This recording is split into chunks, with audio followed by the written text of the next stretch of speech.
Yeah, Do you know what I mean? I've advocated for getting rid of light heavyweight. Let's make heavyweight great again, okay? We gotta make heavyweight the greatest division ever, okay? It should just People be... have been telling me that for years, okay? People have been telling me it's the best division.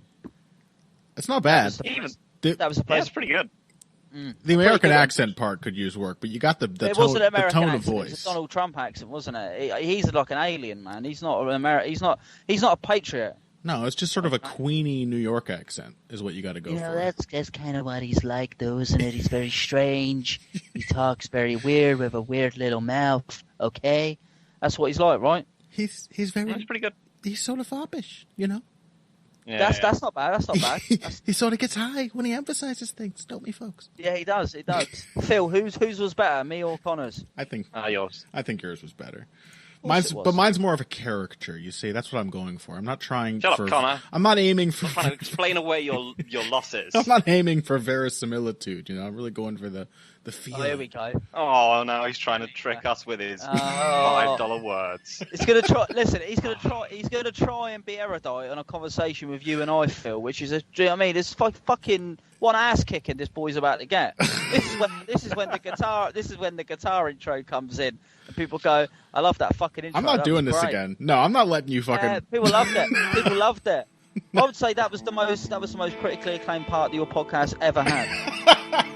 Just that part. I fucking loved it. The first 4 minutes. Wow. I loved it. I didn't even intend to do it, Connor, but you presented me the opportunity, mate. It was too easy.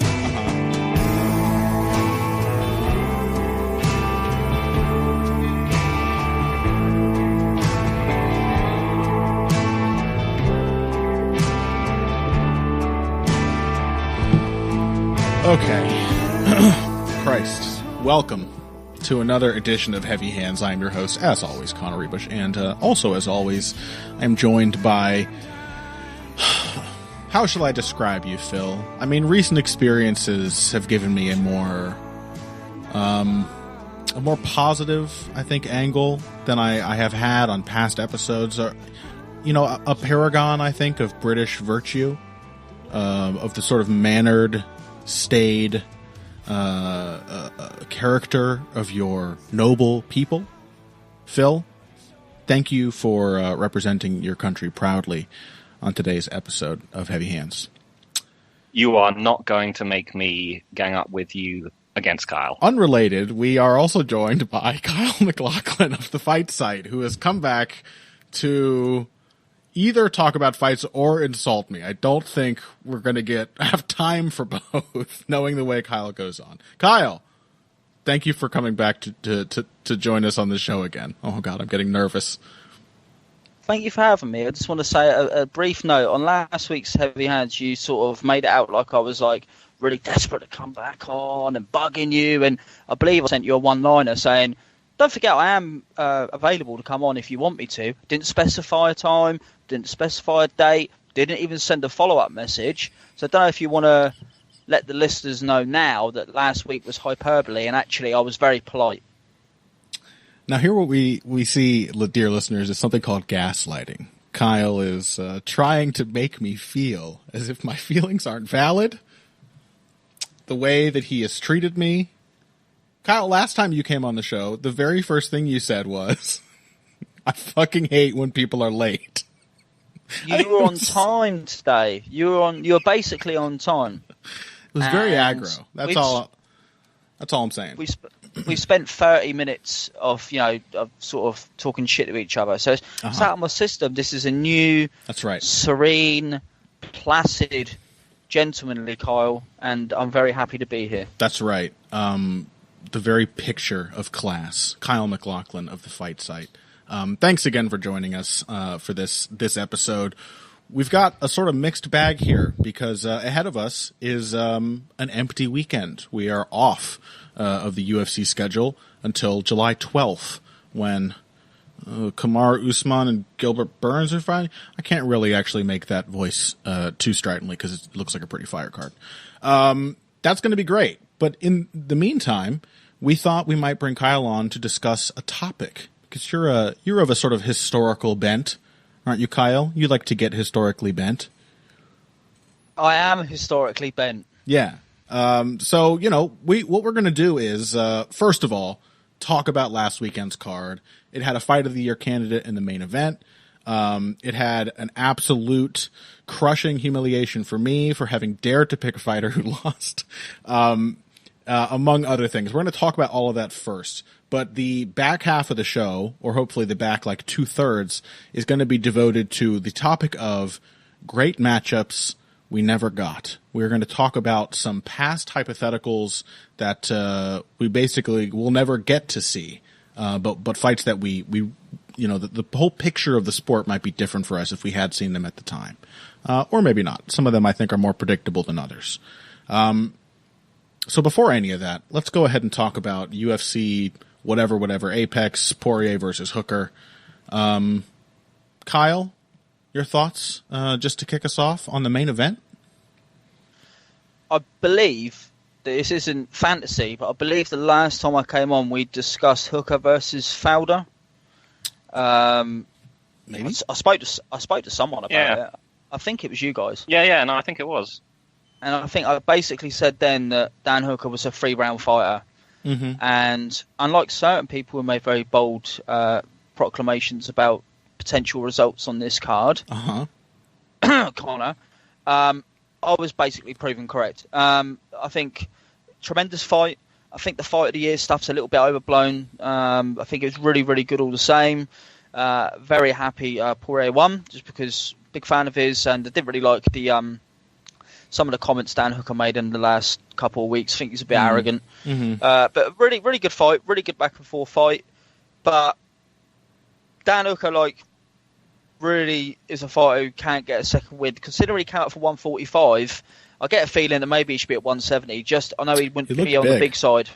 He is so big. Yeah. But I don't think he'd be that big at 170, and I do think that his gas tank would be better for it, because the guy he's got very much as a beat style gas tank. I can't imagine that he would ever be a good 5-round fighter, and doesn't mean that his performance wasn't admirable. It was. No, but, I myself, in my own predictions, I jumped on that Dan Hooker's not going to be able to stay sharp for 5 rounds, train with you. I felt that was a very good read the first time around, and yes, it absolutely played out that way. On the flip side, Dustin Poirier's stamina is kind of remarkable. Like this dude took about 1 million shots to the body in the second round alone. And we'll talk about Dustin Poirier's performance. I kind of have mixed feelings about it. With absolutely recklessly stupid power at various points of the fight, insane nonstop exchanges, especially in the first 2 rounds, and every time it looked like he was going to gas, he just kind of pulled himself back together. So on the one hand, maybe it's fair to say that Dan Hooker merely has a human cardio, given the pace of this fight, and Dustin Poirier seems to have that elite athlete recoverability, that kind of conditioning that doesn't ever fully go away, even if he has to take a round off or needs that minute between rounds or whatever. Somehow, like a Dominic Cruz style, he just seems to take a deep breath and pull himself together and doesn't ever really flag as much as you expect him to. Phil, you have any thoughts? Yeah, I mean, as Carl said, I was once again struck by how ridiculously huge Dan Hooker is, and I actually do think he could go to 170. Yeah, me too. I think he's. I mean, think of how much bigger than GSP he is. Right. He's much bigger than GSP. How much bigger we saw when they matched up. He is than current title challenger Gilbert Burns. Right. True. And he looked thicker than he has in the past in this fight. It was like looking at Andre Fili in his last fight. I think Hooker has continued to put on muscle. Yeah, I genuinely can't see how he's making 155. Right. But yeah, I mean, I really like this fight. I also think Fight of the Year is a bit overblown because the last, 3 rounds, the dynamic was so clearly established. It was, it sort of started going that way in the 3rd round, and then the 4th and 5th were just Hooker slowly fading out of the fight on takedowns, which stopped working. I thought the early going was really interesting.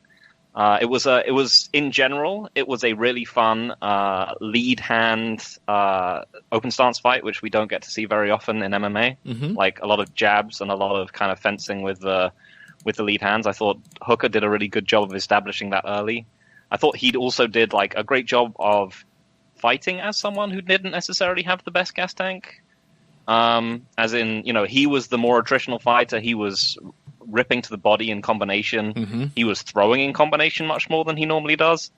I thought it was actually a really good performance from Hooker, just like one which was crippled by, as Kyle kind of said, just who he is, and certainly who he is at this weight class. He also, what a few people in the comments last week were predicting he would do to beat Poirier, but he did a great job of attacking the legs early as well. His kicking game was on point, very good attritive work up and down the body, basically.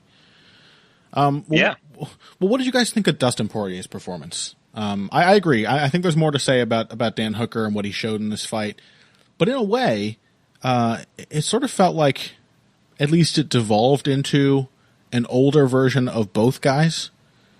I'm really favourable towards Dustin, and I'm going to get that out of the way straight away because I think long time out of the cage, coming off an injury, the big issue is, of course, people are wondering, A, is he physically shot? He's had a lot of wars. And B, is he mentally shot because he capitulated really badly against Khabib Nurmagomedov? And I think no matter what you think of how he was able to pull the trigger, and obviously that got increasingly better as the fight went on, and no matter what you think of his tactical decisions, which I think generally was solid once he got through the early bombardment, the fact that A, he finished strong, B, he didn't wilt, and so I'm going to say C, but I don't know if there is a C. I'm going to wing it. C, the fact that he came out with a win and basically he overcame another tough opponent, basically shows to me that no matter if he wasn't quite as sharp as he used to be or usually is, I think he should be able to look better in his next fight. I think generally the right questions were answered and we got the questions we needed. The answers we needed. So we got the answers we needed, and basically I think Dustin, I'm happy with that. I know it didn't look like vintage Dustin. Also, I think Dan Hooker looked good. As Phil said, he had a good game plan. And Danny Martin, who obviously has been on your podcast before, one of my boys on the fight side, he kind of made the case that it was more about Hooker's falling off that allowed Dustin to win. And my counter argument to that was the reason he fell off is because Dustin is just as tough as he always has been, and he's got so much resistance and heart. And if anyone else might have been knocked out in the first 2 rounds, and the fact Dustin Poirier fought through, it might not have looked as pretty as those Gaethje and Alvarez fights and what have you, but the heart's still there and the physicality's still there. It has to be a sign of some kind of improvement, right? Because this is sort of like him winning the Korean Zombie fight. Like, shit was popping off early. It was getting absolutely wild. I think in that Korean Zombie fight, we did see Poirier getting tired and discouraged as that fight went on, and there was definitely nothing resembling that happening in this fight. He was like rock solid the entire way, even though there were some very scary moments, some really treacherous spots for him in the first 2 rounds. And Phil, I do think like that some of this is just who Poirier is, because I think that 2 people that I think have had really good reads on Poirier as a fighter are Callan Gallagher on Twitter and that bastard who's just had his birthday, I believe, Zane Simon. Callan, whom I would insult if you didn't just mention Zane Simon right after him. Really puts things in perspective. They've both been pretty good at like calling Poirier's weaknesses and flaws, and I think 2 of them are. So Zane has specifically called out Poirier's entries, and I think this is pretty much true, that he has moved in. We've talked more about how he's become so much better at kind of moving in behind a tapping jab, and then before shifting into the big shot, and that's true. But it is still an approach which is quite dangerous. Like he still the key thing is he still comes in behind a huge shifting shot. Eventually. And I think, there was just a physical problem that he was fighting an accurate like counterpuncher here, that he was always going to be at some kind of risk doing that. Yeah. And, the adaptation that he ended up making was that really kind of stepping long jab that we haven't really seen from him before. He came out and, it's hard to say how effective this was, how much this was just Hooker being tired and how much of it was a legitimate, effective strategy from Poirier. But, he did seem to have to kind of build that response on the fly. And the other thing is his tendency to square up in the pocket, as in, literally just put his feet side by side and swing. Yep. And this is sort of fine against Max Holloway because he can simply outpunch Max Holloway. But against Dan Hooker, and, specifically in some of the points when he got trapped against the cage, Dan Hooker is more than willing enough to simply stand there, even against a giant hitter. Yeah. And he'll just watch you punch him as hard as he can, and then he will punch you straight back. This is basically what happened in the Burns finish. Gilbert Burns was relying on scaring Dan Hooker when he got him near the cage, clocked him, and Dan Hooker watched him punch him. Yes. And then just knocked him out. Dan Hooker fights as if he knows he cannot be knocked out. And so far he's been correct. His chin is truly insane. Monumental. It is a Carl Froch style chin. Yeah. Antonio Margarito style chin. But just what you guys are saying about the Holloway thing and, the Hooker thing, and I think what we need to realise now is that as long as he isn't shot, getting into a firefight with Dustin Poirier is a really terrible decision.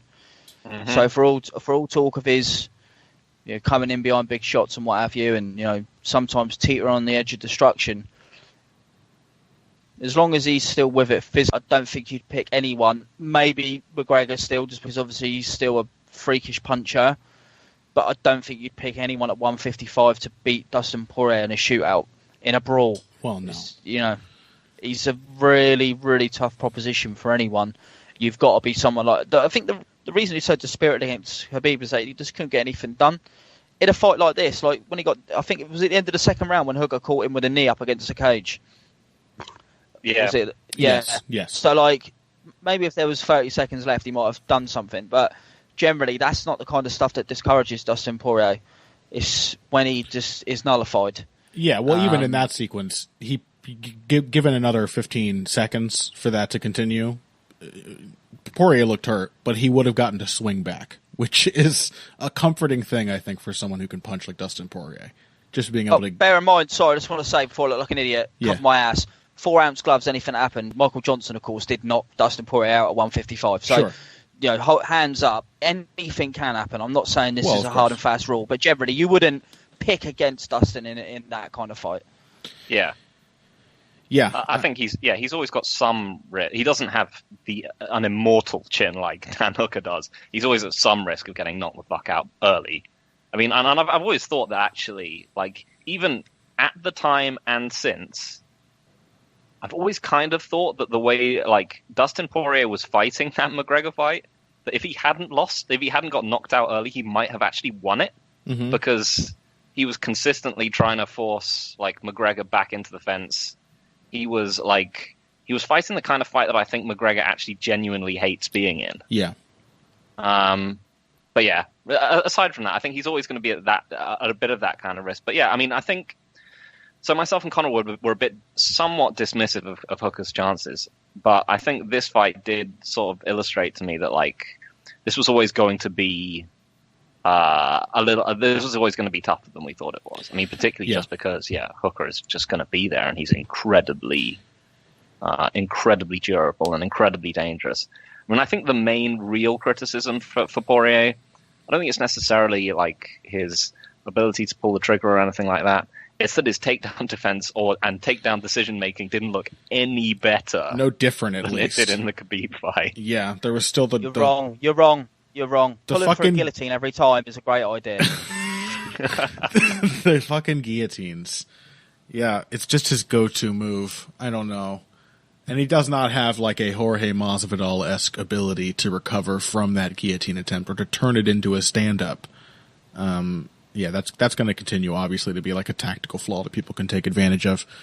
The Phil, I think you're right, but I do think Like, if you were to look, since we will be talking about matchups we never got, the imaginary second and third rounds of Poirier versus McGregor, I think we also see how they would have been tough for him, because this fight really underscored for me another thing that that son of a bitch Zane Simon is always saying, which is that Poirier is he's actually a better counterpuncher, moving backwards, pulling back out of the pocket. Many of his cleanest shots are counter hooks as he's sort of dragging an exchanging opponent after him as he exits. And that coming forward, it's far riskier. And I think in the Max Holloway fight, we saw Max without the same kind of power, without the necessary defense to be really, really slick in the exchanges. Poirier was able to basically just charge forward. But I definitely think I underrated just how necessary it would be for Poirier to charge forward in this fight. And therefore, I don't feel like I emphasized enough what his flaws are in that kind of game plan. And some of just the massive, moronic swings that Poirier was committing to at various points in this fight. There is definitely, I don't know. It sort of felt like the Jim Miller fight of Poirier's too. This is what my brain does. It just compares things. But Jim Miller is a very comparable man to Dan Hooker. It is true. But he was just excited to have exchanges early, super reckless. When it became clear that he needed to do something to secure the win, he took Jim Miller down and controlled him. Similar here. He made good tactical decisions down the stretch. And I don't think it's fair to say that the decisions he made early weren't tactically sound. It's just that, boy, did I underrate how risky it would be, I think, to make those decisions over and over again. It was messy. Yeah, his cleanest exchanges were definitely the ones where he initiated with one shot and then pulled back out and then kind of count. There would be lots of times, particularly sort of late second and then through the third and so on, where he would initiate with the jab, pull back out again, and then Hooker would try and counter him, and then Poirier would counter the counter. But yeah, he spent a lot of time just I'm going to punch this guy to death. He's super tall. I'm going to get in and I'm just going to punch him until he's not there anymore. But he felt like he had to. That was pretty bad, yeah. Because Hooker's there was one time I was Hooker's worried kicks. was when he tried to do that and Hooker actually moved out of the way and Dustin was really swinging to thin air. He did the whole counter the counter thing, and I thought, oh no, Hooker's got his number here. And then as Hooker took a step forward, he just took two beastly shots, and I was like, oh no, Dustin's fine. He's not going to struggle to hit this guy. I thought, oh god, look how off target he is. And then the next two shots, it was like, okay, he can kill this guy if he wants to. So, and I think, if he'd gone 10 rounds, he probably would have murdered him, because I don't think you're going to knock Dan Hooker out any other way, really. Yeah, but I think we can say that for all the improvements Dan Hooker has made, and there have been many, even though in a lot of ways this was a throwback, super aggressive pressuring fight for him, this was a lot more like the approach he came into MMA using, I think. But defense has not been among those improvements. My man is very hittable for somebody with reach that long. And considering the camp he's at as well, you think they would have really drilled that into him. Volkanovski and Adesanya are both very good defensive fighters. So yeah, that's masters of range. I guess, you got the chin. You grow up learning to rely on it. Maybe that's part of the problem. But okay, let's move on from the main event. This is going to be a long first segment, but we're just going to try and hit a couple of other things quickly here. Or should we break? Should we break, boys? I think we should break. Okay. I think we can hit it all in a second. Do we literally break, or is this where you put the music in? I'm literally going to break you. You fucking know that ain't gonna happen. Try me, boy. All right. You know that ain't gonna happen. Let's pause. When we come back, we're going to talk about the rest of mostly just the main card. But there were a couple of interesting results. Some of them Kyle has already very rudely sort of alluded to. We'll get to those. And then great fights that we never got after this. Hey everybody, thanks for listening to this week's Heavy Hands. If you like what you hear, please consider pledging to support the podcast on Patreon. Patreon is basically continuous crowdfunding. You sign up to contribute a certain amount per month to help us with production costs and the like, and in return you get rewards ranging from a mention on the Heavy Hands website to a question or topic of your choice being discussed on the show. We have a lot more in the works to reward you for your help, and we appreciate every contribution. No amount is too small. Just head over to patreon.com and find how you can help out, the only show dedicated to the finer points of face punching. Now let's get back to it.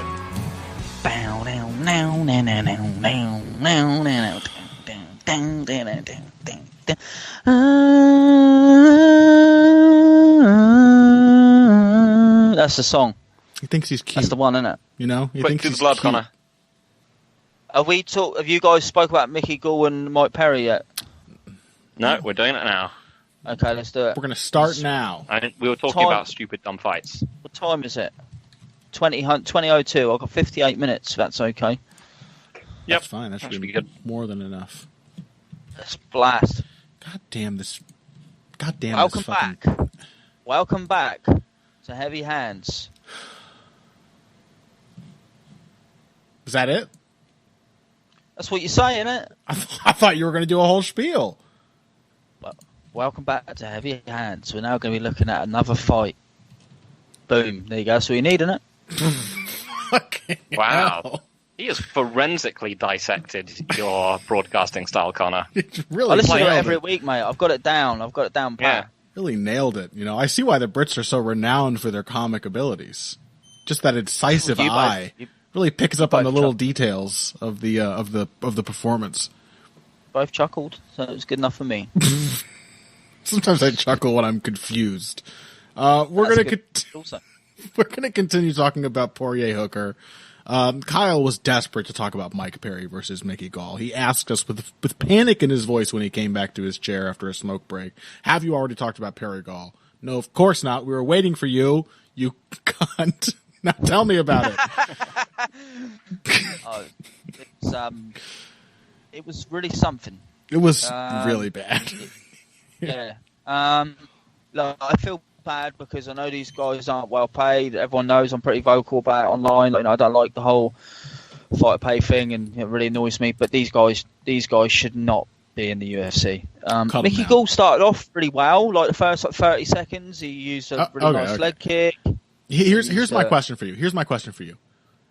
How I already asked this on Twitter, but I think it's a very good thing to sort of introduce people to thinking about what happened in this fight.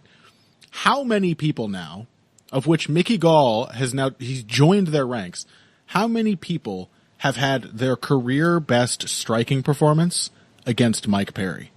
Yeah, it's a really good point because even though it was only for like 40 seconds or so, like he pulled out a really nice rear body kick, a low kick. I think throughout the fight he had moments, simply because but as someone had once he became quite ropey. It was quite ropey, wasn't well, he? As it went on. He looked sharp. He looked sharp to start off with, and I thought, oh, here we go. But that's what I'm saying is all it takes is the most basic notion of like someone telling you in a random conversation, not even one of your coaches, they tell you a couple weeks before the fight, maybe you should try moving sideways.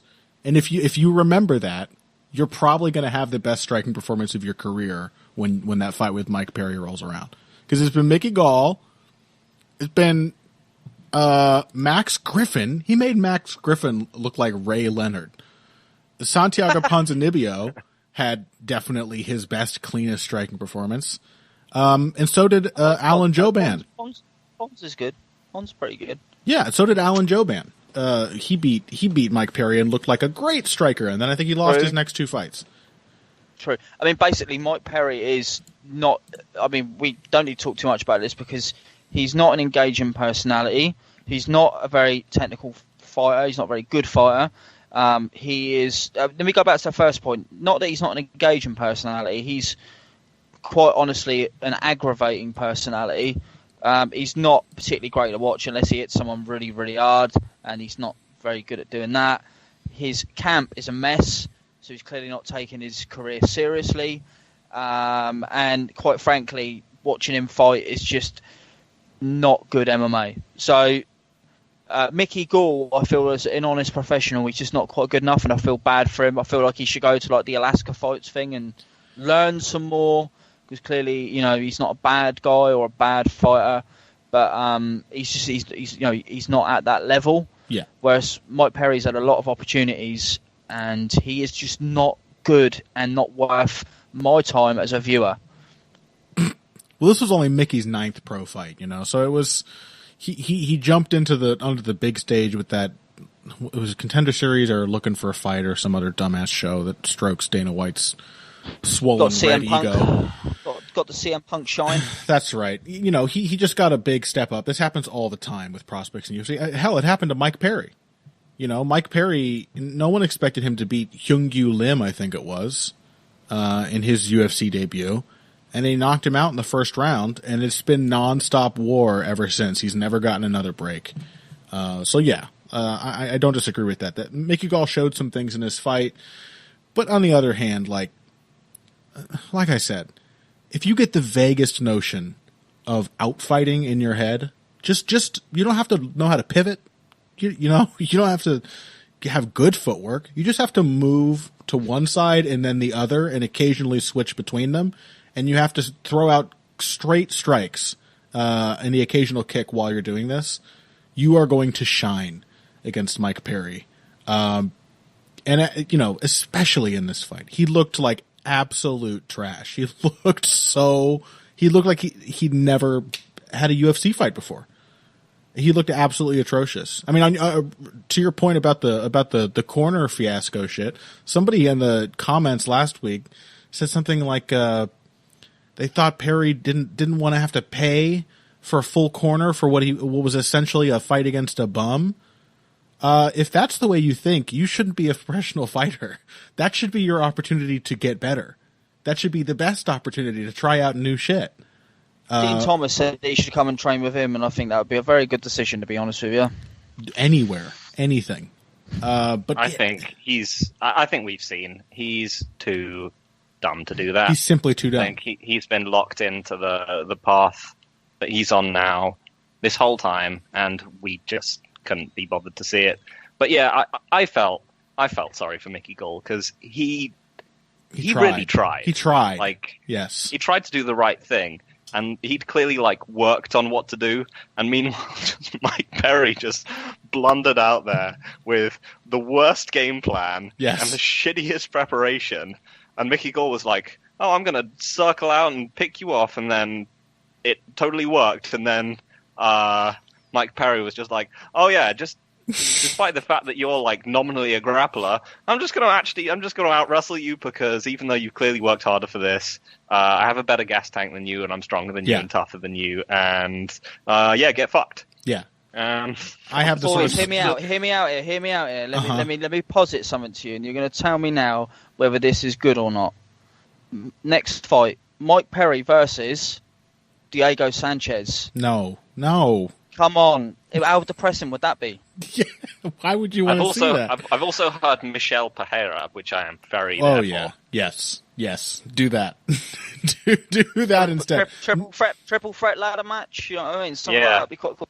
Michelle Pereira would hit Mike Perry with 1,000 absolutely artistic cartwheeling blows that would KO any normal man, and then he will get murdered in the third round.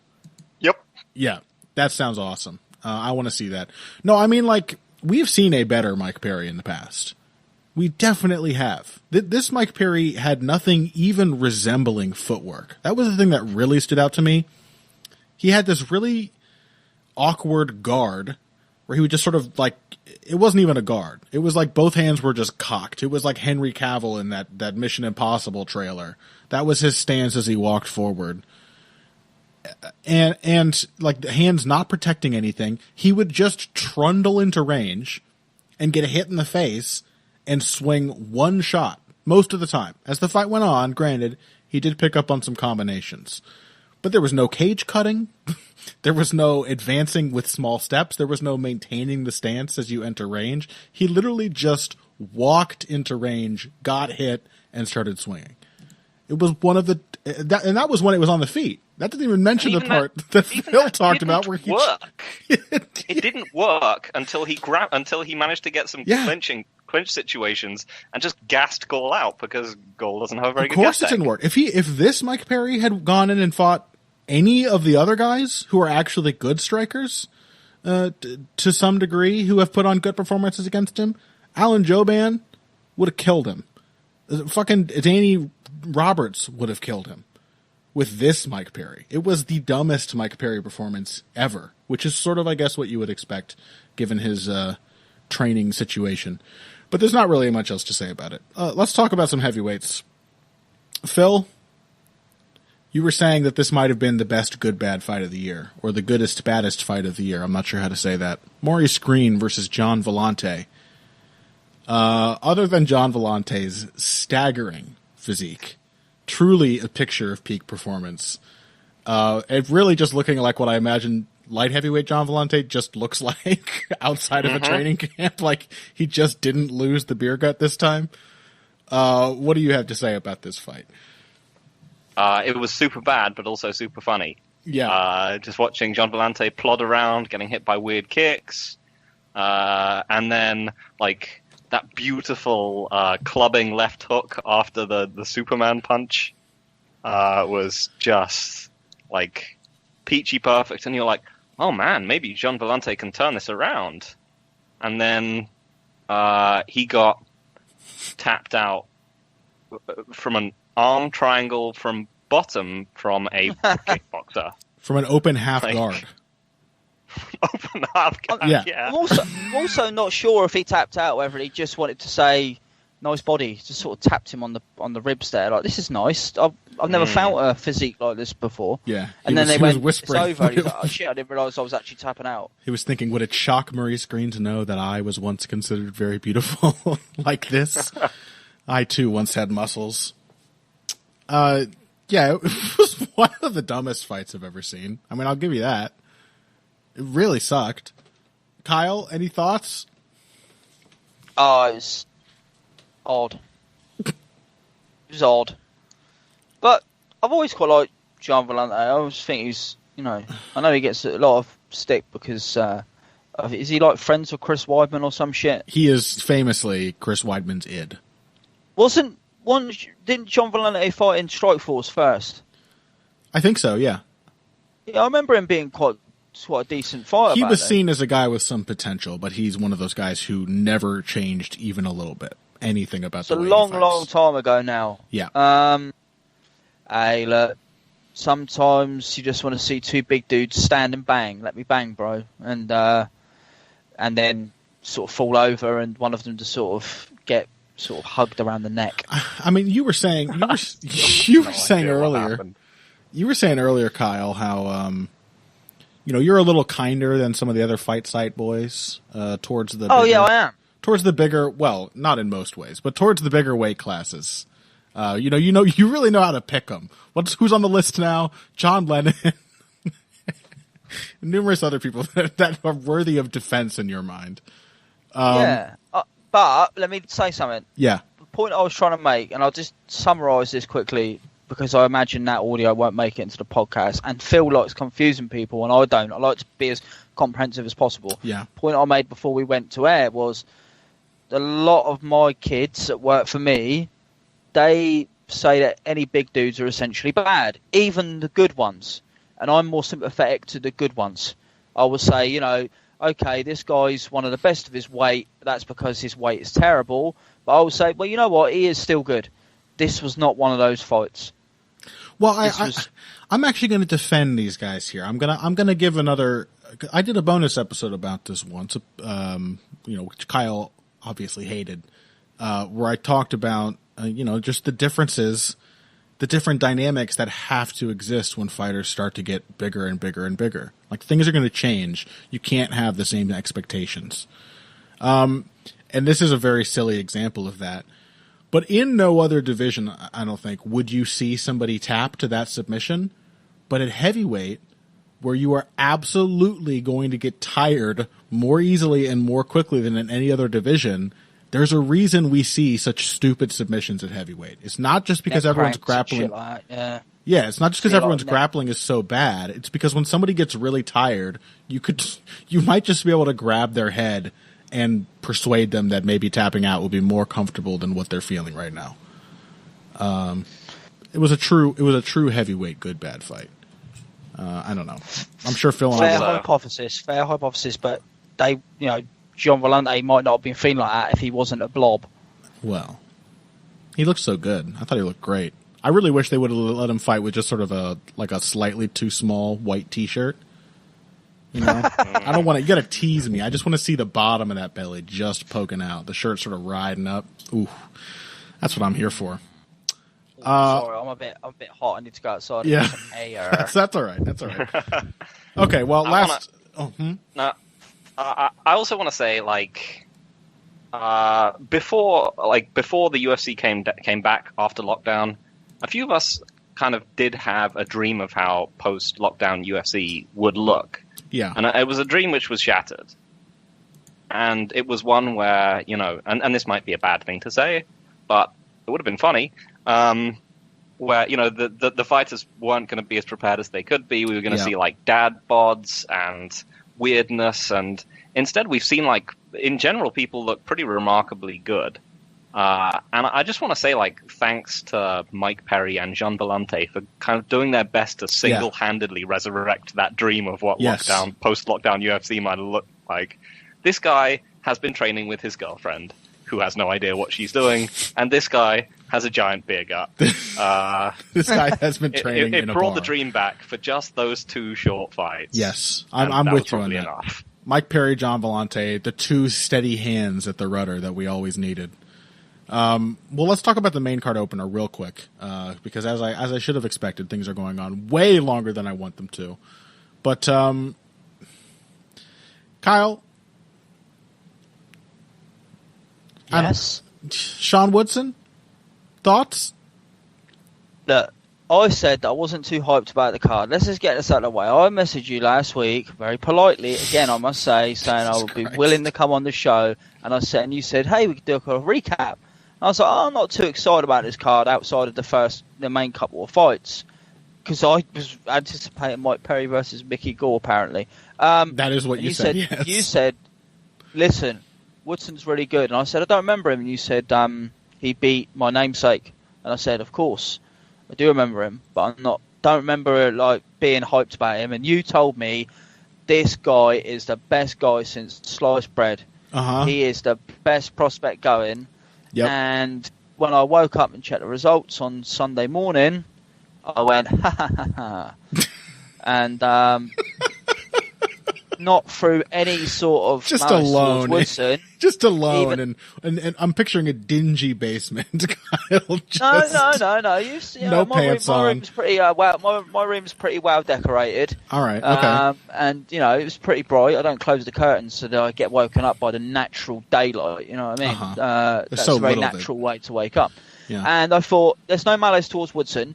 And having very recently watched the fight, I still think Woodson's a good fighter. What?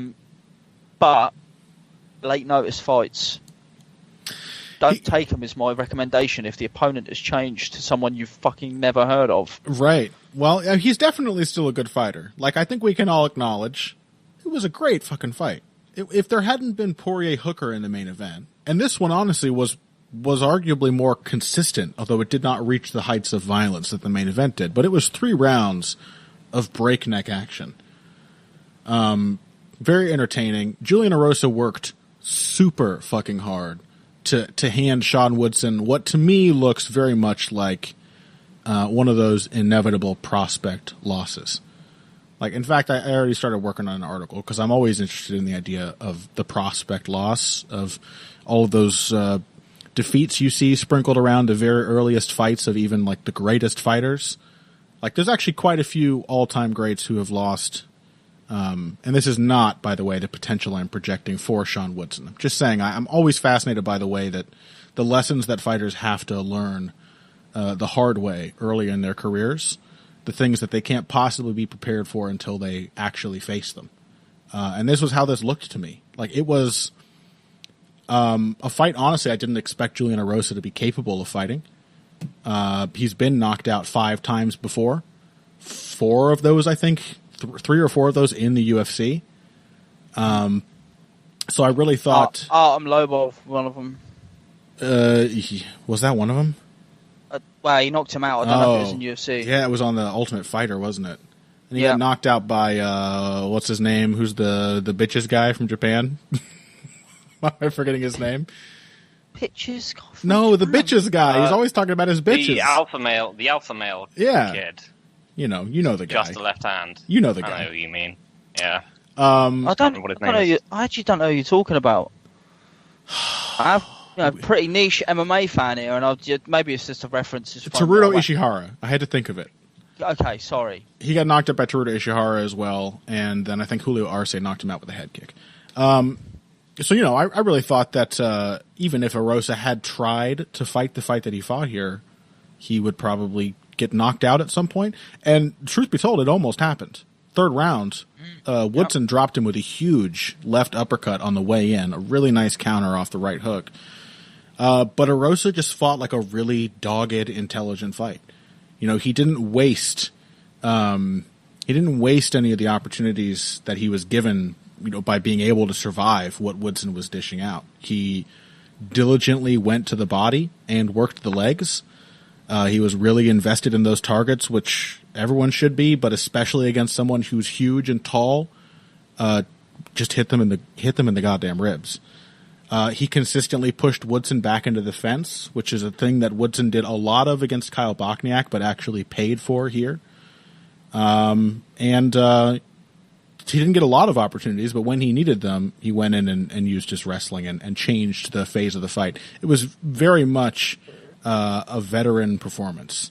It took advantage of all those things I think that young fighters don't do very well because they've never been required to. Like, Sean Woodson got locked into what they were doing, I think. Was very much surprised by the takedown attempt in round 3. He got frustrated, I think, by the pressure, by the fact that even though he was landing, I think a total was 106 significant strikes by the time the fight ended, he was not able to back Erosa off. In fact, when he dropped Erosa in round 3, Erosa got up and probably came after him at that point harder than he had at any other time in the fight. And just went that was great. I love that. Yeah, he got dropped and then jumped back to his feet and immediately threw a flying knee. Yes, just started attacking. He didn't get up and start walking into pressure. He didn't let him set up his range again. He just went after him. It was a super gutsy fight from Erosa, who, it has to be said, has almost 4 times as many fights as Sean Woodson. So I probably should have been a little more nervous about picking Woodson so confidently, especially with the short notice change. It's got to be said, Erosa didn't look like he hadn't been training. His stamina was phenomenal, given the pace of the fight. But it hasn't made me feel like I was a fool for thinking Sean Woodson was good. It made me feel like I underrated Julian Erosa's craftiness as a super experienced, tried and true kind of fighter. But it really just felt like a prospect loss to me. I don't know. Phil, what do you think? Does that sound unfair? Yeah, I mean, to some extent. I mean, I think in general there's something we've seen in MMA. It's that there's a limit to how tall you should be, just to be super reductive. There's been a lot of very impressive looking tall, accurate prospects, which then just cannot ever figure out how to get their frame to work. So I'm thinking of Nicholas Backstrom or Justin Scoggins or all these guys who they've had these moments of brilliance, and I think honestly Woodson might just be too tall. He could probably move up a weight class, but he would be a bit too frail. Because we saw that he sort of got out physicaled a bit here by a not historically particularly physical fighter. Mm-hmm. But yeah, other than that, I just thought it was a super gritty performance from Erosa, like you said. I mean, really inspiring stuff. He just would not quit, would not give up. I've always liked Erosa, ever since I saw him get absolutely ripped off against Paddy Pimblett in Cage Warriors. All right. He got absolutely burgled. And I've always felt, whenever you see something like that happen to someone, you always want to see them do well after that, because he put on a courageous fight in enemy territory and should have won it and didn't.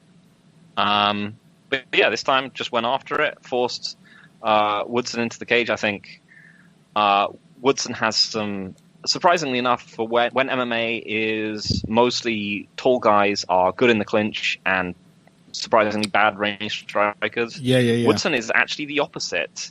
That he's a good range striker, but his what should be his safety zone is in the clinch, is is not really there. We mentioned that the height might be an issue for him, and that the sort of frame parity, the comparative frame parity. I think it was not just in the striking, but also like in the grappling exchange at the end.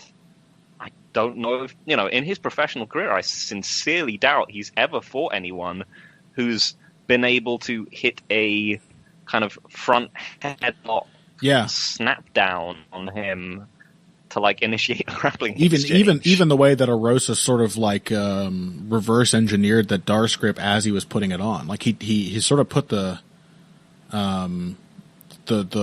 wrong arm on first as Woodson was getting up and slipping out, and still managed to cobble that headlock, that Darce grip together, and then snap Woodson down. I doubt that has ever happened to Sean Woodson before. I definitely think that was a factor. I agree. I don't know.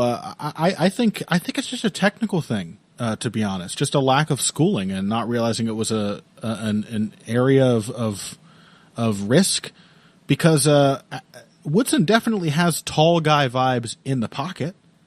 You can see the boxing background come through with the hooks and uppercuts. He's actually pretty damn good at them, and pretty strong defensively for such a young and inexperienced dude. So I just think maybe he hasn't done much clinching. But yeah, it should be like a huge area of strength for him. That should be the thing that he can go to, that even setting aside issues of footwork, allowing himself to be put into the fence, the clinch should be something he can force on people when they're insistent on moving forward, and then chew them up with elbows and knees and yank their heads around and rip them off balance. He didn't have any of that. I still see this as a learning experience. I'm not yet convinced that Woodson is simply too tall or whatever. I mean, I think I've seen lots of tall guys come and go. I never looked at fucking Nicholas Backstrom and was like, this guy's gonna make it. Woodson has some craft and a very calm way about him that I'm not used to seeing from such young fighters. So we'll see. I think he's got some young veteran vibes ahead of him, perhaps. But I thought it was a great fight, man. I really enjoyed it. Honestly, except for round 2, I enjoyed it a little more in the main event. Even though the boy I was so high on lost. I just thought it was... Julian Arosa brought it. Like, I love a veteran showing up. Oh, yeah. As much as I love a prospect proving themselves. And both things happened in certain degree. But Arosa really, really showed up. Tall, young, veteran vibes, good punching. You're basically saying that Woodson might be the next Jordan Meehan. That sort of level of fighter, right? I don't know about that. Jordan Meehan seems to hate fighting. Woodson seems to enjoy it a lot, actually. He was good for a while, man. Yeah, that's true. Yeah, it could be. Your guy hasn't yet proven to be good, so I don't know why you're acting like that was a diss. I'm just hoping he can become the next George Roop. That's what I'm really hoping for. Whoa. Look, we don't want to go down that. We don't want to go down that path right now. Don't be dissing the Roopmeister. Dissing? Won't be having that. Won't be having it. I like George Roop. He looks like Tim Sylvia if you sucked all of his guts out. I love him. He looks like a love child of Tim Sylvia and Karen Carpenter. Okay. Let's take another break. We've done 2 fucking segments on this dog shit card. We're supposed to talk about great matchups we never got, goddammit. And that's next, baby. We're going to do that after this. Financial support is fantastic, but there are other, even easier ways to support Heavy Hands. Perhaps the best is by spreading the word. We know our fan base. You're all cool, popular people with serious social media presences. You're tastemakers and trendsetters. Okay, there are 1 or 2 of you that don't fit that description. You know who you are, but no matter what, you can always help us out by telling folks about the show. And you can also give us a positive rating and review on iTunes and Stitcher, things like that. We rely on word of mouth and positive feedback to grow and improve, so thank you very much for your time and your help. Now, back to the show. Listen, I keep hoping that I'll win the Euro Millions or something, and it's 5 billion, so I can buy UFC and really make it good. It'd be amazing, wouldn't it? You're going to make Aldo fight more than just Peter Yan. You're going to put him in every title matchup conceivable. The first fight I'd make would be Aldo versus Dominic Cruz. Keep him in veteran fights, man. Yeah, I agree with that. Leonard should have been fighting old Duran. He shouldn't have been, fighting Terry Norris. You know what I mean? Fuck that shit. And I'd be sending scouts out. I'd be going to Mexico, getting young boxers who ain't quite good enough for boxing and getting them in jiu-jitsu class. I'd go and buy One Pride MMA and open up the atomweight division. I'd fuck the 205ers off and just have a massive, freakishly good heavyweight division. Maybe I'd introduce 195. Don't know. £10 increments are always good. 165, I'd put that in. I'd push welterweight up to 175. I think that would be fair. And I'd bring in the strawweight men, £115. You know, gender equality is what we're all looking for, right? The women have got the £115 class. Let's get the men that weight class. Let's get Jared Brooks back. Unfairly treated by the UFC, in my opinion. Gave Davison Figueiredo a really good fight, so he's obviously good enough for the UFC. That's your new champion. Well, pretty much, not really, but kinda. And yeah, I'd actually pay the fighters. What an amazing concept! I'd pay them. Give them 50% of the pay-per-views rather than 13% or whatever stupid thing it is. I'd fucking pay them. Sorry, guys, I was looking at Twitter in the bathroom. Kyle, were you saying something? Basically, I thought I was John Nash for a moment. You were seeing the numbers. They all made sense. They were beautiful. Yeah. Let's hope ONE FC crashes and burns anyway.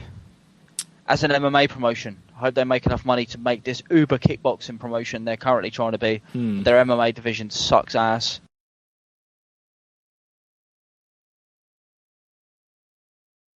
Let's do the topic, then, eh?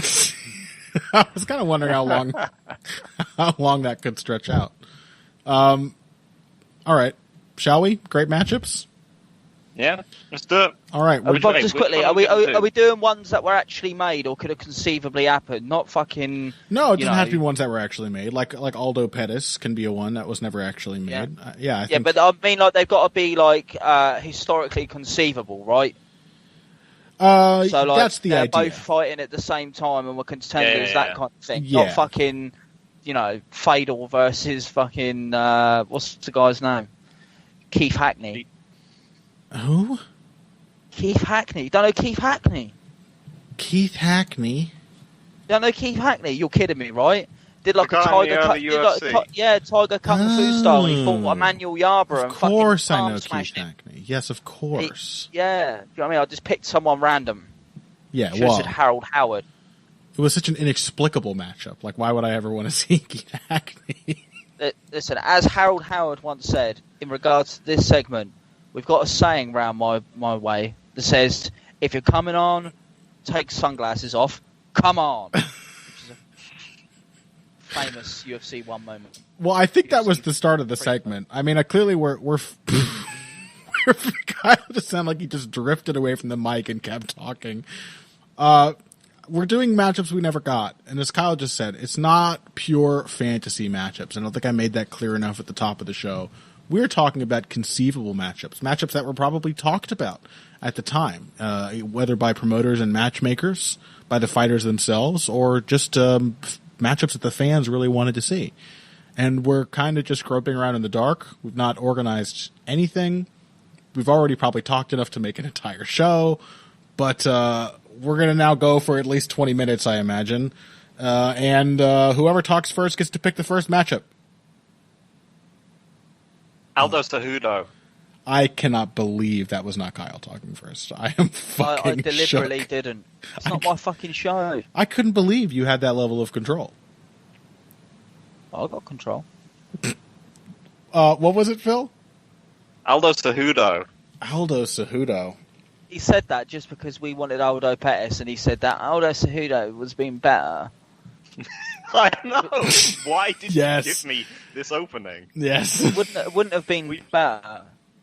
Kyle, let's ally against Phil. Join forces with me. No. He's the co-host, right? I'm the third wheel here. Yeah. I think that Aldo would have done better against Cejudo than Cruz did, just because he had the firepower to fire back. But he is absolutely let's do a bit of a callback here.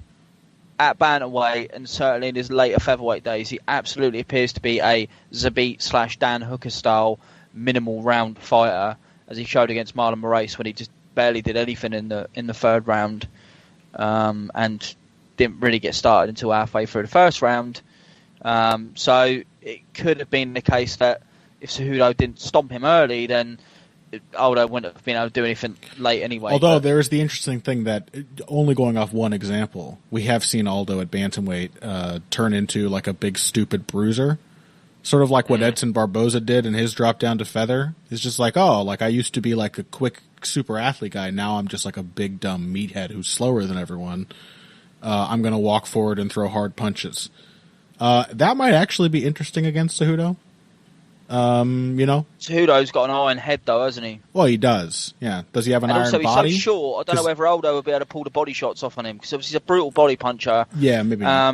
Definitely think Aldo, when he used to still kick a lot, would have been perfectly primed. I don't want to win, talk about this matchup. Is this really your choice, Phil?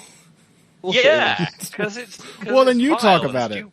You talk about it. This isn't one that anyone was clamoring for. No one. Phil, you talk about it, but keep it brief, eh? Yeah, I mean, you guys have basically come onto the key dynamics of this fight, which is that Aldo is at the time, because we specified that these have to be, fights which were going to happen at the time that they were going to happen. Aldo's obviously the more skilled fighter. In some ways, in prime versus prime, he would probably be a pretty terrible matchup for Cejudo. Yeah. But we all know that it wouldn't matter because he's not getting Cejudo out of there. Cejudo has an insane chin, and Aldo hasn't finished that many people. We do recall that Demetrius Johnson knocked Henry Cejudo out, right? Yeah, I think that was just an experience in greenness, wasn't it? He hadn't been in that kind of position before, whereas John Dodson took that and probably would have taken it for another 5 rounds just because he's like the hardest guy that's ever lived. Sure. Yeah. I don't think anyone would knock out. I think if anyone could knock out Cejudo at bantamweight, it probably is Jose Aldo. I do think, if you look at how he destroyed Stevens and Moicano and stuff, bigger guys, I think it's absolutely conceivable that he could have blitzed Cejudo, but I don't know. I'm not sold. Peter Yan's going to destroy Jose Aldo, and it's not going to be nice to watch. And I'm not so certain. That's why I picked this one, because it would have been incredibly depressing. It would have been everyone's favorite fighter, or at least in lots of people's top 5, just getting absolutely rinsed by a big-headed idiot with we've seen him get knocked out by a cardio big-headed idiot already. Yeah, with infinite cardio and durability. You don't get to pick anymore, Phil. That's the last one you get to pick. I don't think you're really getting the topic, Phil. It's fights we actually wanted to see. All right, let's talk about the classic example. Kyle, you and I, we both said before, this is related. Jose Aldo's involved. You and I both said before that we've revised our opinions on this matchup pretty heavily over the years. But back in the day, everyone, around the time of Aldo's fight with Ricardo Lamas, I think, everyone was clamoring for Aldo versus Pettis. I think that was right around the time that Pettis was lightweight champion, just taking it back from Ben Henderson. I kind of think Aldo would have absolutely thrashed Pettis. I thought he would win back then. But given what they had that weird thing, Connor, though. Don't you remember? Yeah. They wanted Pettis to go down in weight, like they made TJ go down in weight. Yeah, that was. They wouldn't let Aldo fight for the 155 title. They wanted Pettis to go down. What the? Was that it? I thought Aldo didn't want to move up to 155. No, I think he did. Don't forget, at that point, his weight cut was horrendous. Don't forget, at the time, Aldo was turning up at weigh-ins looking like a corpse. Yeah. If you would have told me then that guy would eventually made 135 looking like even worse than a corpse. A corpse glittered with dust, which is basically what he looked like. A dusty old corpse zombie. What has weight cutting ever given us? It's the worst part about this stupid fucking sport. But he couldn't make 145, and I think he wanted to move up. For some reason, he wanted Pettis to move down. Now, as we know, eventually he did the fight Max Holloway and did not look good. Had no He durability. was very much a 2 or 3 round. Yeah. 3 round fighter. They were booked. They were booked to fight in 163, Aldo versus Zombie, and but one of them pulled out because they were also both injury machines. Yes, I think Pettis got injured, but I think that must have been at 145. That was not. Yeah, because Pettis wasn't champion yet. That was the thing. Oh, my. That was before he fought Henderson. He actually fought Henderson really quickly after that fight, which was weird. Okay. It was 2 weeks. he couldn't make the Aldo fight, so Aldo fought Chan Sung Jung, and then like 2 weeks after the Aldo fight, Pettis submitted. Yeah, Fedor. I think you're right. Yeah, you're right. And then obviously people wanted to see Aldo fighting for the 155 title. But at the time, I thought Pettis is too big. He's just too big. Aldo won't be able to kick with him because obviously Pettis was a really good kicker at the time. He was a lefty, and he was really good with rear body kick, and obviously really crafty submission guy. He was submitting guys that did not get submitted, and there was a very brief moment of time where I assumed that Anthony Pettis was, and I still think he was. I still think he was an elite fighter. I like to use a lot of boxing sort of comparisons, and it's okay to be elite for a short time and then not be elite again. You're still Anthony Pettis to me is kind of like the Donald Curry of MMA. Yeah. Elite for a very short time, but there was that time where you thought, who the hell's going to beat this guy? Yeah. Looking back on it, it's quite clear to see that Aldo would have pressured the shit out of him, scared the shit out of him, backed him up, and kicked the shit out of him. If Anthony Pettis was Donald Curry, then Jose Aldo would have gone after him like Mike McCallum. I think that's very much how that fight would have played out. Yes. Like, just across the board. Not only does Aldo have an elite sort of athleticism, the crazy explosiveness, the ability to just pull wild techniques out of a hat at seemingly any moment, but across the board, technically. I mean, if you thought the Barboza fight was bad for Anthony Pettis, you got absolutely outclassed by Edson Barboza's footwork. I have some things to tell you about Jose Aldo and the way he moves. Yeah, that was the one I was thinking of, really, because it's an approximate analog, but Aldo just, I mean, he fights at a lower pace, but he would be even harder to get an actual for Pettis to just track down. Yeah, and RDA sort of fainted Pettis out of his pants. Yes. Sort of. Yeah. And then backing up constantly. As soon as Pettis has got his back to the fence, he can't do anything. And as soon as he's forced to rely on his hands, he becomes extremely ragged because he's not very good as a boxer. Not that Aldo's fairly decent. Particularly, not that Aldo's a particularly consistent pressure fighter, but no, I don't mean like the way RDA did, but there were certain facets of RDA's performance that I think Aldo would also use. I mean, RDA was a tank in that fight. You're not going to see Aldo sort of set up the takedown and then grind Pettis down, which RDA did use for a lot of that fight, although obviously he beat him up on the feet as well. But I think generally the fact that we know that well-rounded technical fighters can beat Anthony Pettis makes me think that Aldo, especially relieved of that crippling weight cut, I always wish we got to see him at 155. I think going down in weight was the wrong choice. Going up in the weight would have been the right choice. Obviously, it was the wrong choice. Obviously, the guy whose entire career has been underscored by his struggles with weight cutting. Why would you ever go down to 135? It's the dumbest thing you could do. 155, he could have had a second career. You know, he would have been so quick. His stamina would have been better. His takedown defense is still better than anyone else at that in lightweight. It's still top shelf. Yeah, I don't know. Dare I say it would have been a particularly bad matchup for the current champion. Yes, absolutely. Man, I would have loved... Look at RDA. RDA got banjoed by Eddie Alvarez, right? Moved up to welterweight. He was one of the best welterweights in the world. And really, I mean, arguably, if he had got a fight with Tyron Woodley, he might have been a bad matchup for him. Tyron Woodley's very big. I mean, I'm not sure about that, but you never know. That made me call Sharam and get him on this podcast. He's a big RDA fanboy. You know that. He's been on before, listeners. Oh, RDA. Okay, we're not talking about Aldo anymore. Okay, good. No, but I'm just saying the way RDA went up to welterweight and had a second career after being knocked out in the first round and losing his title, very much like Aldo did. Obviously, Aldo did perform well at featherweight afterwards. I mean, he switched it on against Frankie Edgar. It looked amazing. He should have taken that and then moved up. Yeah, imagine Aldo loses the second fight to Holloway, and then he gets to have that stretch at 155 and runs his way straight to a title. I would have loved to seen him spend the last dregs of his prime fighting fucking Khabib. Way more than I care to see him losing his way into a nightmarish title shot at bantamweight. Ugh. All right. Well, Aldo thrashes Pettis. That one's easy enough. What are some other ones we never got to see? I mean, I think we kind of have to hit the big boy, right?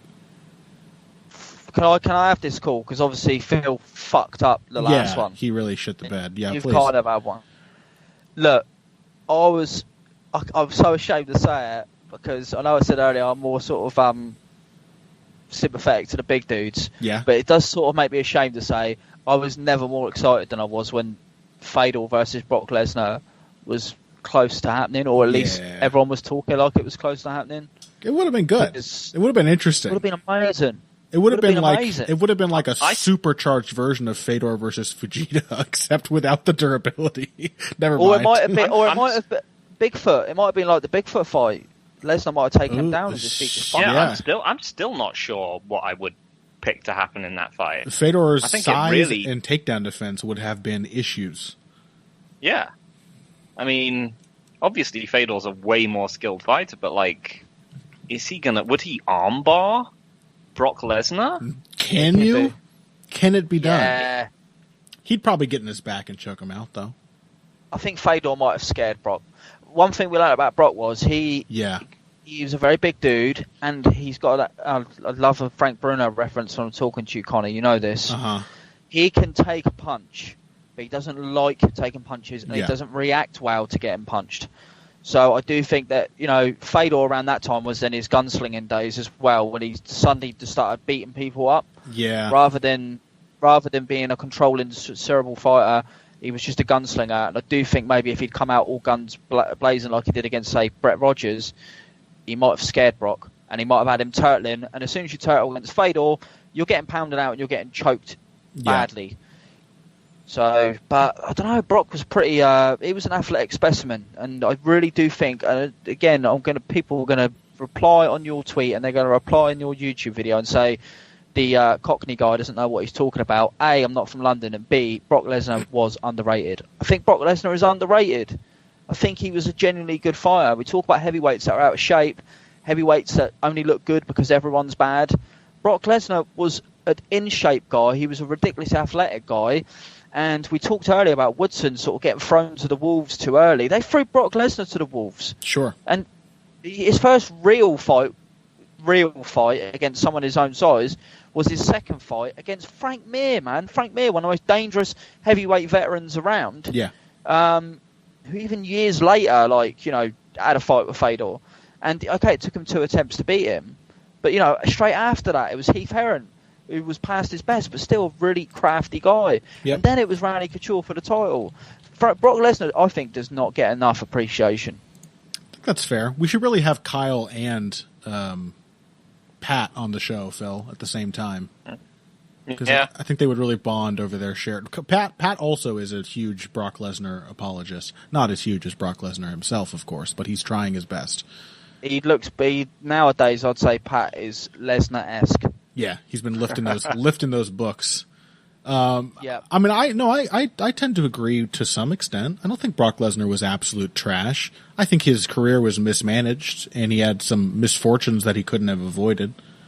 But I also think the stories of Brock Lesnar were basically that he. I mean, I don't know how far can you trust Bas Rutten, who I think is where this comes from, but that he wouldn't allow full-powered sparring from his opponents in his camps. Yeah. That he was in charge of everything, and he never pushed himself to get over his distaste for getting hit in the face, which is kind of necessary, I think, for fulfilling your potential.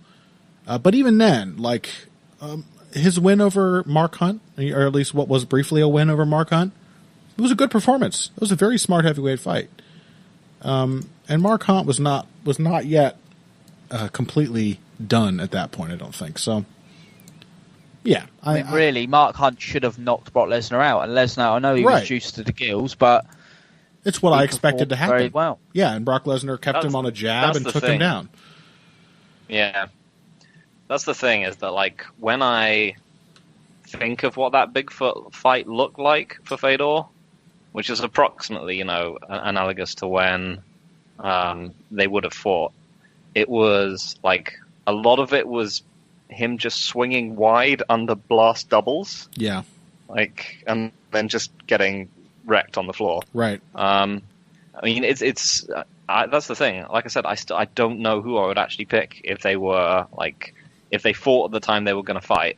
if Fedor fought Brock. If it was at that time. I don't know who I would pick. Yeah, at 2010, right? About 2009, they were sort of talking about it. Then Fedor went to Strikeforce. So, so sort of Lesnar just after beating, or around the time he fought Carwin versus Fedor just after he beat Arlovsky and Silva. So obviously he was already a bit faded by that point.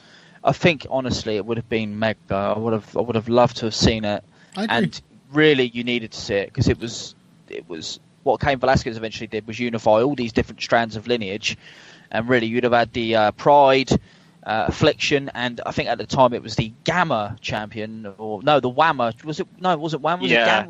It was Whammer. World Association of Mixed Martial Arts champion. So Fedor essentially was a lineal champion versus a UFC champion, and it's the only Pride champion that obviously never came over because of the M1 stuff and what have you, and the guys that Fedor had around him. But I do think that it would have been a momentous fight. I mean, do we agree that if it were both men in what we might consider their primes, we could talk about that. But if it was the Lesnar just before Carwin or whatever versus, I think there are enough examples of a younger, smarter, more diverse Fedor getting tossed around briefly by big freaks, and then he was better in the ring.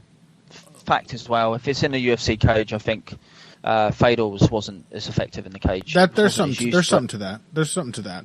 But I don't know. I think we could be seeing shades of a Randleman fight or something of Fedor, getting thrown around and then just beating Brock in a scramble because he was super quick and live on the ground. But if it's the Fedor who knocked out Brett Rogers, that would be very interesting. And I'm not super confident that Fedor would have won. Not a bad shout. Not a bad shout, Kyle. Maybe we have time. We've got time for one more. I just want to say before I forget that, because this is so obvious, I'm worried that no one else will think of it. I just want to jump in it again. It's not my podcast. It's time me to shut the fuck up. But it's got to be GSP and Anderson Silva. That's what I was going to say. Those are the big boys. That's the one that everyone talked about for ages that never even really came close to materializing. It seems now we were never ever going to get that fight. It wasn't even close to beginning to happen. But I don't know. I've never been 100% sure how to feel about it because I flip-flop too. Yeah, because bit of a Pettis Aldo kind of thing for me. Yeah, but in a lot of ways, GSP has always seemed to me like a sort of, if it weren't for the size, like a pretty poisonous matchup for Anderson Silva. He's got amazing fucking takedowns. He sets them up beautifully. They're really well timed and well executed, and he's far, far better in top position than the likes of Chael Sonnen. Way more methodical. Does a much better job of consistently dishing out damage rather than just controlling the position. I don't know. My feeling as underlying feeling has been GSP, but then I flip-flop because I don't know how GSP looks at 185 against someone who isn't the ghost of Michael Bisping. I don't know. What do you think, Kyle? I flip-flop. After the Conduit fight, I kind of thought, when Conduit sort of clipped him, I think in the fourth round with a head kick and GSP's legs went, I thought, Silva would have Silva would have. Yeah, Silva would have sparked him. The killer and instinct then I kind of has always been. He's been hurt more than once, GSP, and he marks it. He's around that time he started marking up really badly. And I thought, look, the whole Chael Sonnen thing. Obviously, Chael's a big dude. He's a natural 205er. Yeah. And his technical as GSP is, I did think as well. What if Silva does throw up a triangle and then starts elbowing him in the top of the head, like he is prone to do? And at that point as well, Silva was really, really accurate. His timing was excellent. So Bisping had some success with that approach. He actually fucked GSP up with elbows from his back. Absolutely. And a lot of people don't realise that GSP kind of went against type to win that fight. I think I had him up a round, but he threw a left hook out of nowhere, and not saying that he tends to do anymore, throw big bombs like that. He's very methodical behind the jab, patient. He can dissect someone behind the jab, or as you say, just control them on the ground. But kind of like you, I just sort of think, look, don't be stupid here. GSP is a genius technician and tactician, and as we know, for all of I don't know what Phil's going to say, but for all of the amazing highlights that Anderson Silva gave us, there are times where he did close to nothing. GSP never drifted through a fight. He knew what the hell he was trying to do whenever he was in the cage. He was so nervous and anxious, unlike Anderson Silva, that he was like locked in, 100% focused on it. Phil? Yeah, I mean, like you guys, I've flip-flopped on this one a bunch of times. I mean, I think one of the things is, like, the size difference is pretty big. Anderson Silva, I mean, I know he fought at welterweight, but he really filled out a lot. I mean, this is sort of like a, Dan Hooker once fought at featherweight kind of thing, where you're like, oh my God, you don't look anything like you did once back then. Yeah. He was basically a sort of middleweight / light heavyweight tweener, and I think GSP is pretty much a welterweight and lightweight tweener. So there's that to consider. I do think that, like, and yeah, the fact that GSP got hurt a bunch of times, the fact that he would be required to be the one to wrestle, so that, like, the physical edge has to be on him. He has to be the one forcing the physical game, and also the fact that Silva was a southpaw, and GSP and TriStar have never looked that great against southpaws. They just don't seem to like jabbing into the open stance a lot of the time. Yeah. He's always seemed reluctant to, like, really go for his jab against southpaws.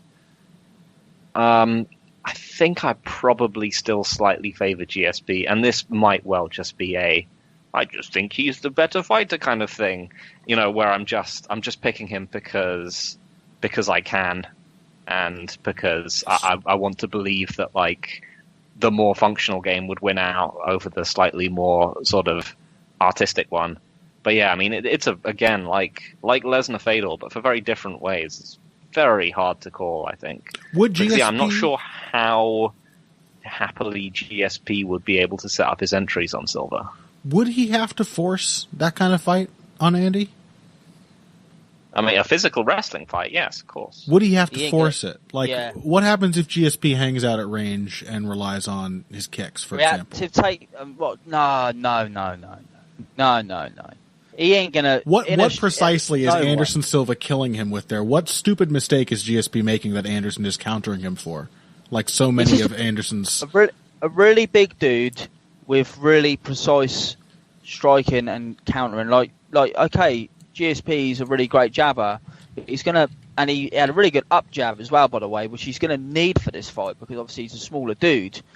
But don't tell me that at some point Silva isn't just gonna, do something. I know this sounds like really reductive, like, analysis, but this is what the kind of fighter Silva was, and which is why it's hard to get a good grasp on this fight, because he was a fighter that basically was built on unpredictability. So it's hard to sort of come up with a hypothesis for about when really the whole thing with Silva was the element of surprise. You never really sort of knew what he was going to do. Yeah. I don't think. I mean, if he did clinch up with GSP, obviously there's a chance that GSP grab hold of him and throw him down. But if he doesn't manage to pull him down and Silva just knees him into oblivion, I mean, he's just going to destroy him very, very quickly. I think the whole jabbing at range thing, look, GSP was an economic mover, really good technical boxer, but I don't think he was, like, mind-blowingly proficient. Do you know what I mean? Neither is Anderson. That's what I'm saying. GSP is, fundamentally speaking, a better striker than almost anyone Anderson Silva ever beat. Is that fair to say? He's a better boxer than Dan Henderson and Rich Franklin and Nate Marquardt, Oh yeah, fundamentally, certainly, yeah. Certainly. These guys, in one of those performances that Anderson had a lot of, where he's just sort of like sitting around, whoever just like hung back and poked at him and made him make a move. Everyone just kind of stupidly rushed in. Yeah. Admittedly, those that hung back, he didn't really do much. So it might well be that. But I think, Connor, you make a really good point. But we're kind of imagining, like, if it was a good fight, not if GSP did nothing and just jabbed. Neither of these men was ever beholden. Neither of these men was ever beholden to the expectation of a good fight. They won. Yeah, but that's what made them great. Maybe that's why it never happened. Because Dana was like, "Fuck that! I ain't giving these guys 10 million." Well, fair enough. Fight. Yeah, it could have been very likely could have been a very slow, tedious fight. Phil, what were you saying? After that never happened. Sorry. Go on, Phil. Well, GSP's, as you said, he's never sat back like that. He's always tried to, like, for all that he was the one that got the criticism when they were both, in the UFC. Yeah. He never had a passive fight against anyone. Right. So I think he would have been trying to fight and dictate Jake Shields managed to snake charm him a little bit. But it's a very different thing to most of the striking performances we saw. And I would like to point out, one of the most effective striking performances against Anderson Silva to this day, even taking into account some of these losses, was Chael Sonnen's. He landed some of the most decisive... Chael Sonnen was mixing... So Chael Sonnen had to mix up takedowns. Yes, that, right? Exactly. But meanwhile, GSP fighting a striking-only performance... I'm not saying striking-only. Looked kind of like ass against Jake Shields. Yeah, I'm not saying striking only. I'm just saying I don't think the impression I got from you before was that he would have to be constantly forcing the takedown threat on Anderson Silva. No, I don't think that's the case. No, of course he wasn't. No, he's never had to do that. Right. But he would have to he would certainly have to go for takedowns every single round. Yes, but I think a measured approach, not necessarily just pushing Anderson Silva the entire time, GSP could definitely still win that. That's all I'm really saying. That's the distinction. I favour GSP to do it. I just think at one point in time I thought, it'd be too big. He'll clip him at some stage and put him out. But it's still what you kind of realise as you get older is that's not analysis. Basically, what you're saying is that Silva has a striker's chance, and that's not really analysis. And that's basically what I was trying to get at earlier. You're sort of saying, well, Silva could do something crazy and win. Well, in which case, if he needs to do something crazy to win, then you pick the guy who's going to win 9 times out of 10. And I think it would have been GSP. And they spoke about John. What I was going to say was, obviously, once that fell out of bed, it was always, Silva's got to go up and fight John Jones. That would have been a massacre. Jones would have Matt Hamilled Silva into an early grave, I think. Honestly, I'd rather see that fight now that Jones has forgotten how to wrestle. But when Jones was hitting takedowns on people, oh my God, he would have carved poor Andy up. I had no desire to see that. Yeah, the Jones that used to sort of Chris Benoit triple German suplex people. He would have done a worse job on Silva than DC did. To give you some credit for the puncher's thought, the puncher's chance thought, Anderson Silva does a lot of 1 times out of 10 things. More often than 1 times out of 10, He's that's sort of what makes him special. So it's a fair point to bring up that, if Matt Serra could clip GSP with the perfect shot, and knock him out, how good can GSP's chances really be if we're assuming that he's going to be fighting Anderson Silva for 5 rounds? That's what makes it fascinating. Yeah, true. All right, well, I think that is finally all we have time for. I might get a fucking bonus episode out of this. Kyle, how would you like that? I'm going to chop you up. I'm going to put you in a bonus episode, and you're not going to get to listen to it. How does that taste? Okay, whatever. It's your podcast, I suppose. If you want to deprive the listeners of the Kyle content, then all I'm saying, listen, guys, if he chops this up, stop giving him the $3 a month. No, I'm cutting that out. That's cut. That's cut. No, that part's definitely. That's cut. Cut that out. I'm gonna protest. Just take out the word stop. Yeah. He'll never know. He's not a Patreon. Yes. The new ad break, Kyle, is going to be you saying, if you want to hear bonus episodes right in it, then pay the Patreon. Yeah. I assume you're going to keep the topic and some of the fucking card discussion in the main podcast, right? Because that's the best bit, right? Yeah, I'm just going to cut out all your parts. Oh, really. That's all right. It'll just be silence. Tighten the whole of it. Yeah, I'm not even gonna remove the time where you were talking. I'm just gonna let the listeners enjoy the silence. Fine. When for 10 minutes at a stretch there is no sound because Kyle McLachlan was ranting that entire time. Kyle, tell us what you've got to plug. Other than the Heavy Hands Patreon, which thank you so much for telling people to support that. I do tell people to support that because it's a really good podcast. Thank and you, buddy. You are a nice guy sometimes. Only thing I got to plug is the Fight Site, patreon.com/fightsite, thefightsite.com, thefight-site.com, on Twitter @fightsite.com, you spell out .com. And as for my work, don't have a huge amount coming out, but I am doing a podcast on the late great Ernesto Marcel, who at time of recording passed away 24 hours previously. Connor and I previously covered on a Historical Perspectives podcast. Anyone who's been following me for years knows he's one of my nearest and dearest fighters. I absolutely love the guy, and was very sad that he passed away. So I'm going to do somewhat of a tribute episode. Hopefully Connor saw my message, so hopefully he's going to help me out with that. And outside of that, just check out the work my excellent colleagues do at the Fight Site, because they're all smarter, all better writers, and all politer than I am. So give them some shine and give them some support. Yes, they definitely don't take after you and your famous characteristics in any way. No. I think I think we mentioned extensively, in fact, on your last appearance on Heavy Hands, that we were going to put out that 3 hours of insane bullshit historical perspective as well. I'll do it. Still need to send that to you. Send me what I asked for, and send me that, and I'll edit it for you. All right. I'll send you those too. So hopefully a new historical perspective episode very shortly as well. Although we promised it last time, and I think I looked at the file, and I saw that it was 3 hours. It's on you. Like, Kyle doesn't know what he's asked for. He doesn't know what he's... coward. That's on you. Phil, what have you got coming out? He doesn't have shit to plug. He doesn't need to talk. I don't have anything That's to plug. right. I'm just here to... The guitar's coming in now. The guitar's coming in, Phil. You started talking. The outro started playing. That's the one. I just had to, say something insulting about Connor as the episode ended. Phil, you don't listen to the podcast. I do. He always starts playing out over you like someone's been talking too long at the Oscars. The outro starts playing when you start bugging. The music's really loud, too. It comes in really loud. Can't hear a word Phil's saying.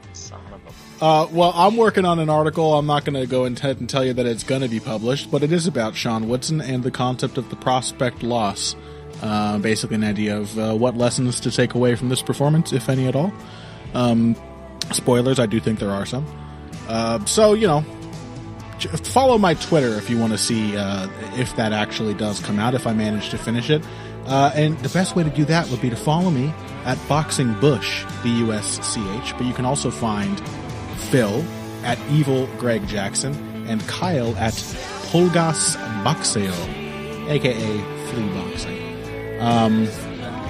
Thank you very much, Kyle, for joining us once again. A pleasure, as always.